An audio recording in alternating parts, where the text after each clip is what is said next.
Good morning and afternoon to all. My name is Stephanie Fishman. I am an associate in the Energy Practice Group at Hogan Lovells. We are here today for a Q&A with the brilliant Neil Chatterjee, former chairman of the Federal Energy Regulatory Commission and current senior advisor here at Hogan Lovells. Whether it is grid reliability, energy security, or the move toward carbon-free energy sources, the energy transition is in the news every day and on the minds of policymakers and regulators.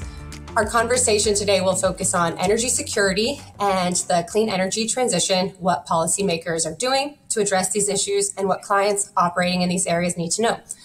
Neil and I frequently discuss these hot energy topics, and we're excited to share with a wider audience. So let's get started. Neil, thank you for taking the time. Can you start by telling us briefly what is currently going on with the energy policy and the increasing threat of blackouts and grid reliability? Yeah, thank you so much for the kind introduction and for the opportunity today. Look, it's an exciting and challenging time in the energy landscape today. Americans are the beneficiaries economically and environmentally from the energy transition that is taking place. We are seeing consumer demand at all levels, from Fortune 50 companies to small businesses, to individual households, drive the clean energy transition as consumers become more aware of their energy consumption and their carbon footprint. They're demanding cleaner sources of energy to meet their needs. That said, we cannot take our eyes off of reliability. We often take reliability for granted in this country, that when Americans hit the switch, the lights come on.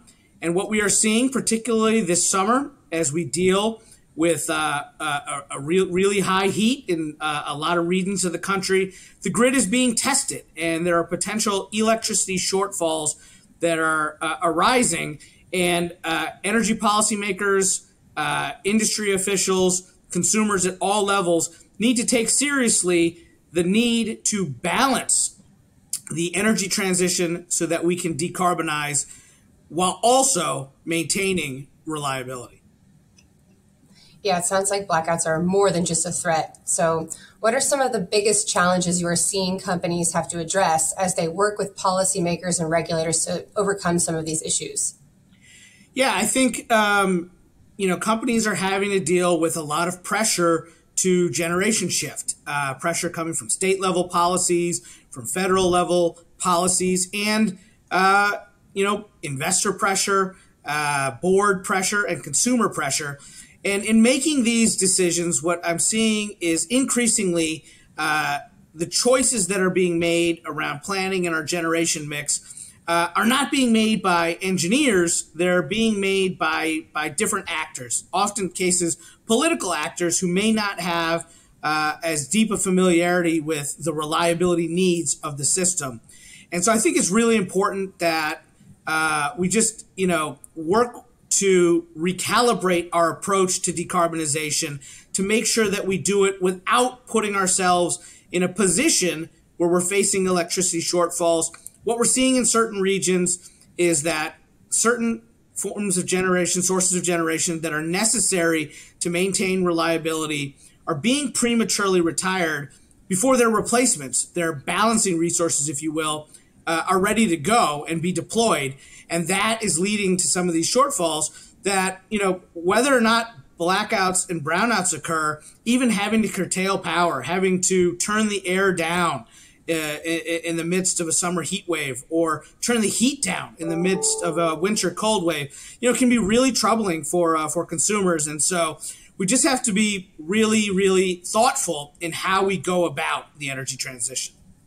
You make some really interesting points there, Neil. From your perspective and based on your experience leading FERC, what can policymakers and regulators actually do to better address these challenges and support the companies who are impacted? Yeah, I think that, we need to focus on planning. We need to focus on reliability and resilience and recognize that several things can all be true at the same time. The reality is grids are being tested from myriad sources. We're seeing the impacts of climate change and extreme weather events that are putting pressure on the grid. We're seeing increasingly cyber threats challenging grid operators. And we're seeing, economic issues arise. Americans are really feeling the pinch of inflationary pressure right now. And so we want to keep our grid reliable, but we also want to keep it affordable. And to me, the real solution is to sort of take the politics out of this and return decision-making to the engineers. And let's have a rational conversation about how we can embark on the energy transition without sacrificing reliability and affordability. I'm confident in our ability to do that. It will take cooperation and communication with federal policymakers, with state policymakers, with grid operators, but we can get there. And now that you've been out of FERC for over a year, how are you working with clients to address their questions and matters related to energy security and the transition? Yeah, look, I'm really eager to sort of engage with our clients on a going forward basis.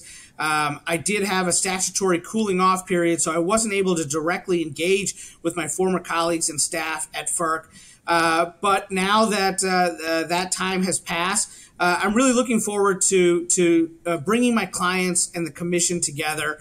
FERC is an incredibly important regulatory body, but it's challenging to work within its parameters. And so I'm really looking forward to being able to directly engage with the commission and with firm clients to help them navigate some of these complex opportunities and challenges.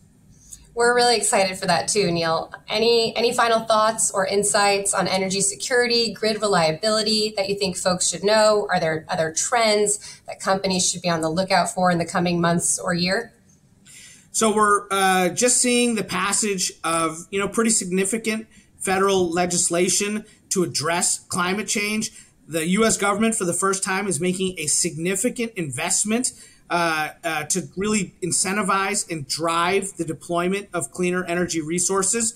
That's an exciting development, but in and of itself is not going to lead to decarbonization. There are a lot of policies we've got to get right around getting the necessary infrastructure built, whether it be transmission lines or natural gas pipelines, about working through some of the complex interconnection queue issues that are preventing clean energy sources from being dispatched, focusing on counteracting the intermittency of renewables with things like energy storage that can help offset that intermittency and enable reliability.